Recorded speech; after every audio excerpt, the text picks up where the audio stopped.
Gold, trusted gold buyers. మీరు తాకట్టు పెట్టిన బంగారాన్ని విడిపించి ఈ రోజు ఉన్న మార్కెట్ ధరకు కొనబడను.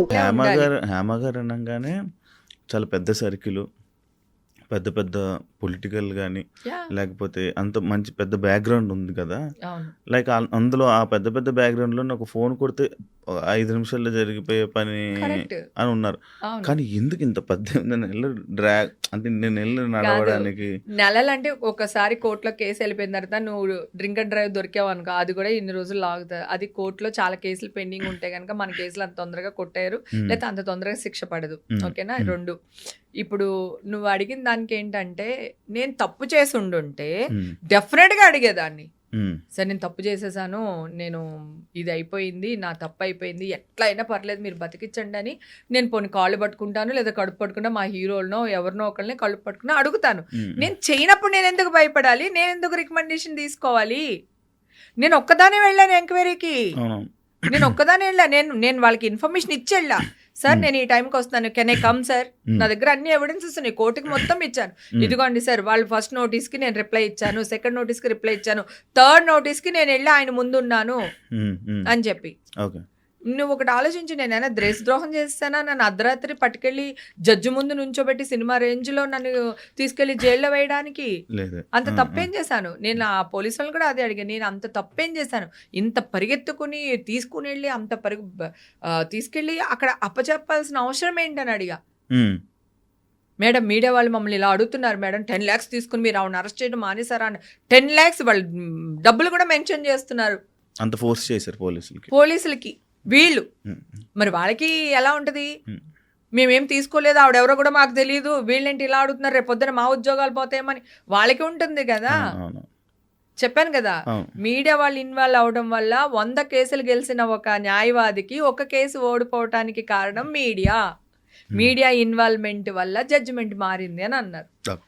దానివల్ల మనకి బెయిల్ శాంక్షన్ చేశారు వాళ్ళు ఆలోచించిన తర్వాత. ఓకే, ఇదే ఇప్పుడు అంత ఏం లేదు, నిర్దోషి, తను అలాంటివి ఏం తీసుకోలేదు అని చెప్పి వార్త రాగానే మీ ఫ్యామిలీ మెంబర్స్, అమ్మగారు విన్నారా వార్త? విన్నారు. 3వ తారీఖున వచ్చింది, నవంబర్ 3rd వచ్చేసింది.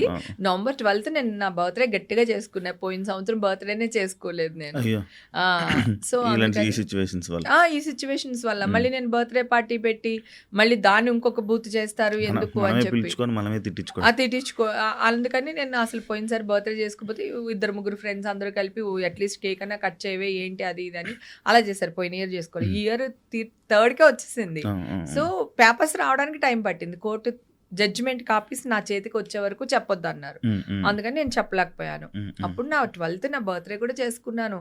బానే ఉంది, పర్వాలేదు అమ్మ, ఇంకొక పేపర్స్ రాగానే మీడియాకి వెళ్తానమ్మా, అన్ని మంచిగా అయిపోతాయి, నువ్వు అసలు బాధపడకు, నా గురించి ఆలోచించుకో, అది ఇది అని చెప్పా. ఒక స్టేజ్లో నేను డిప్రెషన్కి వెళ్ళిపోయి నేనే చచ్చిపోదాం అనుకునే ఒక స్టేజ్లో మా అమ్మ నన్ను బతికిచ్చింది.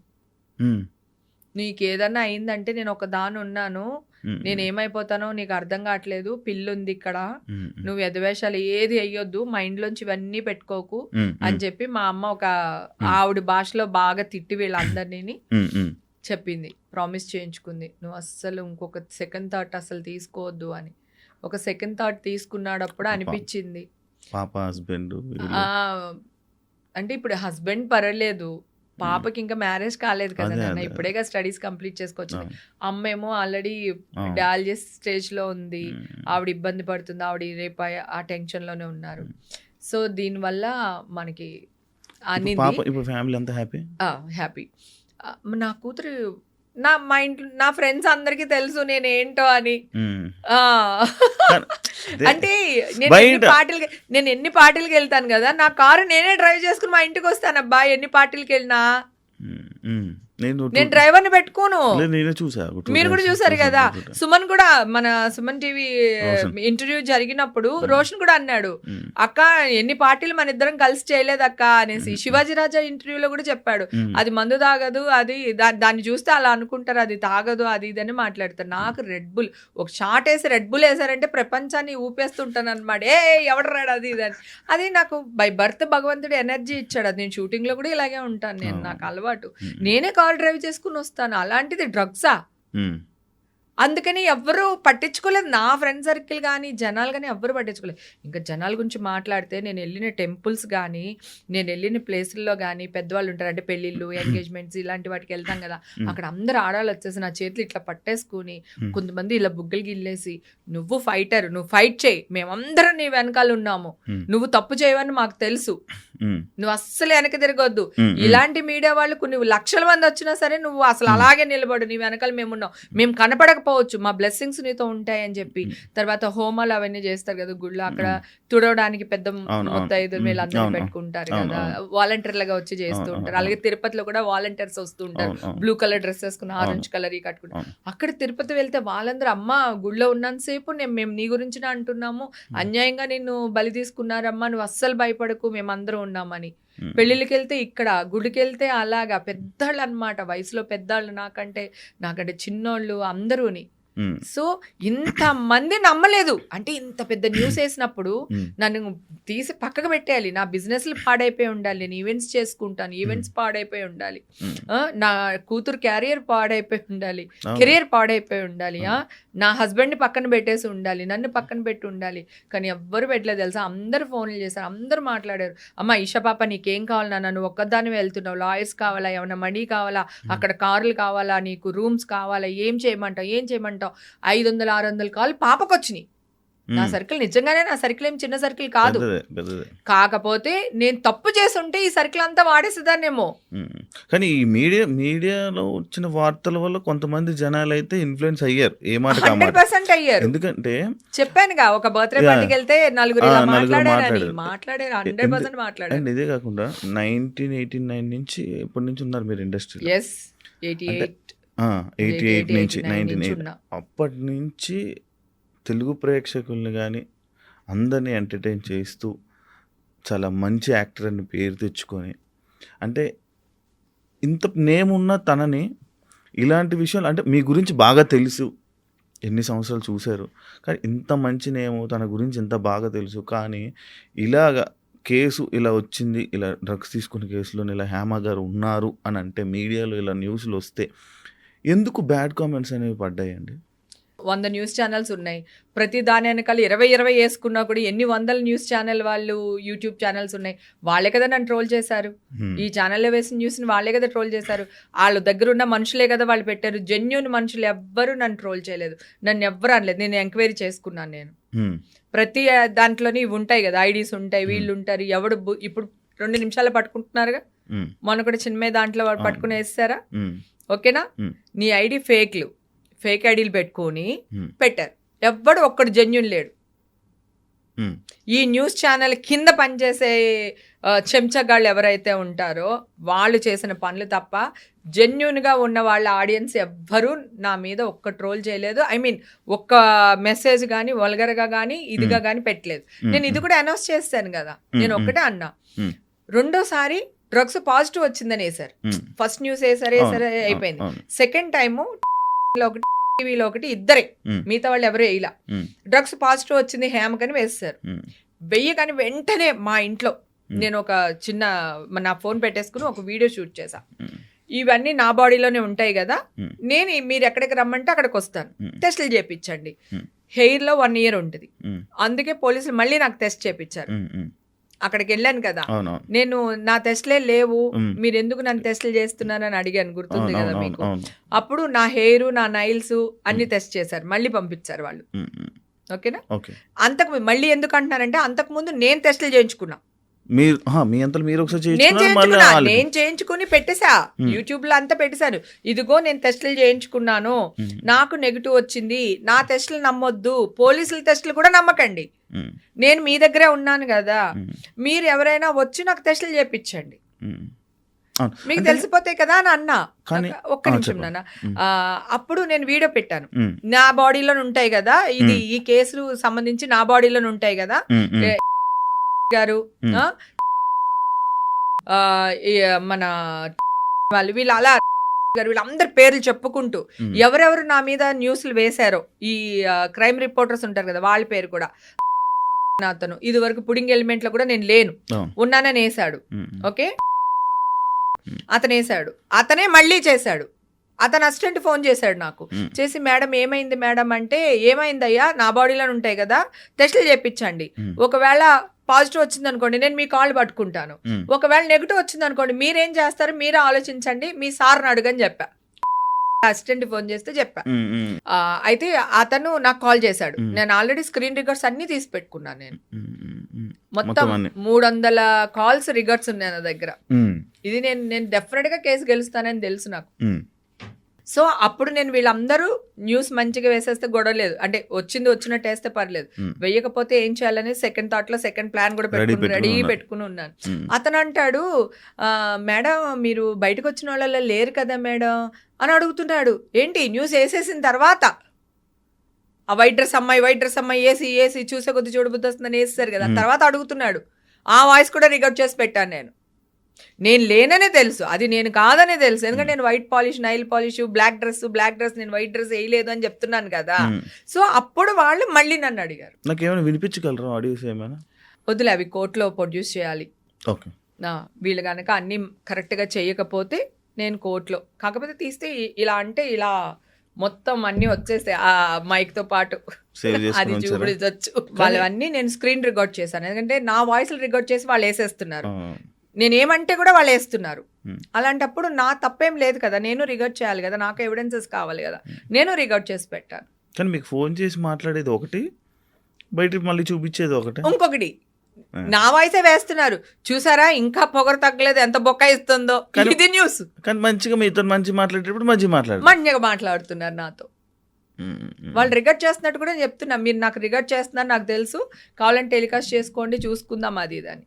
నాకు ఒక్కటే తెలుసా ఎందుకు రాలేకపోయినంటే, ఫ్రెండ్స్ అందరూ నన్ను రూమ్లో పెట్టి తాళమేస్తారు. అబ్బా ఫోన్ కూడా ఇచ్చేవాళ్ళు కాదు, నేనన్నా ఫోన్ ఇవ్వకపోతే చచ్చిపోతానన్నా, అందుకని ఫోన్ ఇచ్చారు. అందరూ ఎత్తుతా ఉన్నాను నేను, ఎందుకంటే ఎత్తకపోతే మళ్ళీ నేను ఎక్కడో పారిపోయాను అనుకుంటారు కదా, అందుకని అదొక భయం. అండ్ ఇంకోటి నాకు అదే ఈ మాటలు మామూలుగా వింటుంటే, అంటే అదే కాకుండా మీరు చేసిన ప్రయత్నాలు, లైక్ నేను చేయలేదు ఇదిగో చూడండి అంటే ఎందుకు అంత ఎక్స్ప్లెయిన్ చేసుకోవాల్సి వచ్చింది మీకు?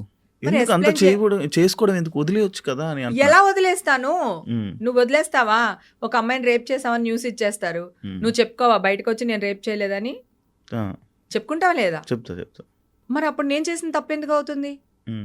ఇప్పుడు నువ్వు నన్ను రాళ్ళిచ్చుకుని కొడుతున్నావు, నేను చేతులు కూడా అడ్డు పెట్టుకోద్దా? అయ్యో తగులుతుంది వద్దండి ప్లీజ్ అండి అని కూడా అనొద్దా? ఎక్కడ న్యాయం? ఇప్పుడు నీ మీద రేప్ కేసు వచ్చింది, నువ్వు మాట్లాడవా? కోర్టులో తేల్చుకుందాం అనుకుంటావా? మాట్లాడినంత వరకు మాట్లాడతా. మరి నేను చేసింది కూడా రైటే కదా, నేను అదే కదా చెప్తున్నా. ఒరే నేను చేయలేదురా, ఈ డ్రెస్ నాది కాదురా, ఈ నైల్ పాలిష్ నాది కాదురా, టెస్టులు చేయించండి రా, పబ్లిక్ గా మీ దగ్గరకు వస్తానురా, నా నడి రోడ్లో టెస్టులు చేయించండి రా, నేను వస్తానురా అంటే ఒక్కడు రియాక్ట్ అయ్యారా? ఒక్కళ్ళన్నా రియాక్ట్ అయ్యారా? అంటే చెప్పే విధానం రాలేదంటారా? ఎందుకు? నేను మంచిగానే చెప్పానే. చెప్పండి అన్న, ఇదే వీడియో పెట్టాను కదా నేను. సెకండ్ టైము డ్రగ్స్ పాజిటివ్ వచ్చిందని వేశారు కదా, 2 ఛానళ్ళని వేశారు, ఇద్దరే వేశారు. ఆ ఇద్దరు ఎందుకు ఆపేశారంటే ఈ వీడియో పెట్టడం వల్ల ఆపేశారు. మరి నేను పెట్టకపోతే వీళ్ళు వేశారు కదా అని చెప్పి గొర్రెల మందలాగా ఇంకొకరు వేసేస్తారు కదా. మరి నేను స్టాప్ చెయ్యాలి కదా, నేను కానప్పుడు నేను చెయ్యాలి కదా. అక్కడికి 4 రోజులు నేను బయటికి రాకపోతే అడ్డమైన గాడిదలన్నీ కూర్చుని ఆవిడ తప్పు లేకపోతే ఈ పాటికి వచ్చేవాళ్ళు అరిచేవాళ్ళని కోర్టులో కేసు ఉన్నాడు అప్పుడు. ఓకే, నేను బయటకు వచ్చి మాట్లాడడానికి ఉంటుంది. ఓకే, కోర్టు రూల్స్ ధిక్కరించినట్టు అవుతుంది, అది ఇంకా పెద్ద కేసు అవుతుంది.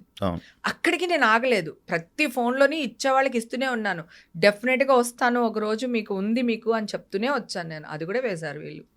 అది చేతులు అడ్డు పెట్టుకోవడంలో తప్పలేదు కదా నాన్న.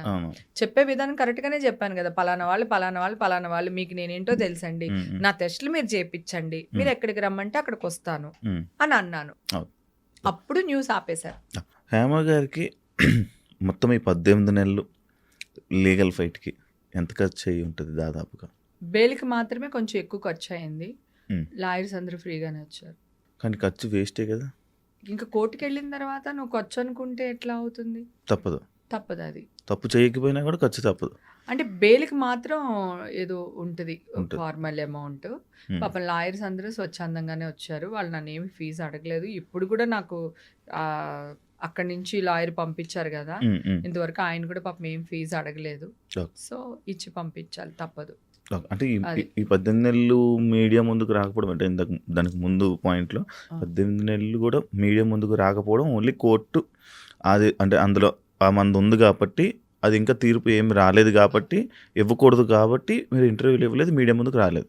కాదు యాక్చువల్గా ఫస్ట్ స్టార్టింగ్ లో న్యూస్ వచ్చింది. న్యూస్ వచ్చినప్పుడు వాళ్ళు ఫోటోలు వేస్తున్నారు కదా, వేస్తున్నప్పుడు నేను వీడియో పెట్టాను కదా కాదు అని. నేను కాదనగానే వాడు మళ్ళీ ఇంకా అనేసి వాళ్ళు బురద చేశారు కదా, మళ్ళీ వీళ్ళు బురద చేస్తున్నారని మళ్ళీ ఇంకో వీడియో పెట్టాను కదా. వీడియోలు పెట్టాను కానీ నేను మీడియా ముందుకు రాలేదు. నేను మీడియా ముందుకు ఎందుకు రాలేదు అంటే కోర్టులో కేసింది. ఒక వీడియో పెట్టినందుకే మనకి ఇంత గోల్ అయింది. 2 వీడియోలు పెట్టి 4 వీడియోలు పెట్టి మళ్ళీ 5వ వీడియో పెడితేనే కానీ న్యూస్ స్టాప్ అవ్వలేదు.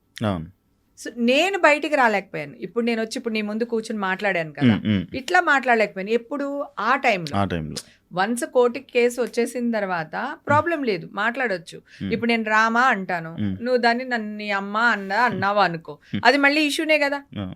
అందుకని రాలేదు. ఫ్రెండ్స్ అందరు రానివ్వలేదు బేసిక్ గా, అసలు బయటికే రానివ్వలేదు. లేకపోతే నేను అప్పుడే వచ్చేసి తొడకొట్టేద్దాం అనుకున్నాను. నేను అసలు అనేది నా వాయిస్ నేను అస్సలు పెట్టుకోలేను. నేను ఆ ఎమోషన్ ని ఎలా బయటికి త్రో చేయాలో తెలియక డిప్రెషన్ లో ఉంటే చచ్చిపోతానేమో అని చెప్పి, లేదా వాళ్ళని చంపేస్తానేమో అని భయపడి నేను ఐస్ బాత్ అని ఒక దీనికి వెళ్ళా. చూసే ఉంటారు కదా, ఐస్ లో కూర్చుని 150 kgs ఐస్, అది ఆ ఐస్ లో కూర్చుని అరిచని చూడు అని. అదంతా ఏంటనుకున్నావు, అన్ని అవార్డ్సే, సెన్సార్ వర్డ్స్ అన్ని. ఒక రీలే పెట్టారు కదా దానికోసం, పెట్టేశాను కదా సెన్సార్ వర్డ్స్ అన్ని. అంటే ఒర్రే నేను అది కాదంటే మీ అని ఒక ఎమోషన్ ఉంటుంది కదా, దాన్ని త్రో చేయాలి. లేకపోతే నేను ఏం చేస్తాను నాకే తెలియదు. ఏమో ఎవరి మీదనే యాసిడ్ పోతే నేను వెళ్ళి, లేకపోతే నేనే చచ్చిపోతే.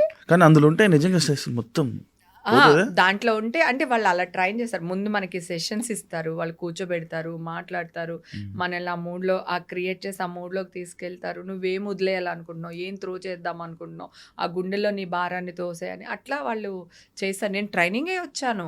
నాలాంటి వాళ్ళు ఎవరైనా ఉంటే వాళ్ళకి నేను ఏదో సహాయం చేసినట్టు ఉంటుంది కదా అని చెప్పి ఒక 30 మెంబర్స్తో మా క్లబ్ హౌస్లో కూడా నేను ఈ ఐస్ బాత్ది పెట్టాను.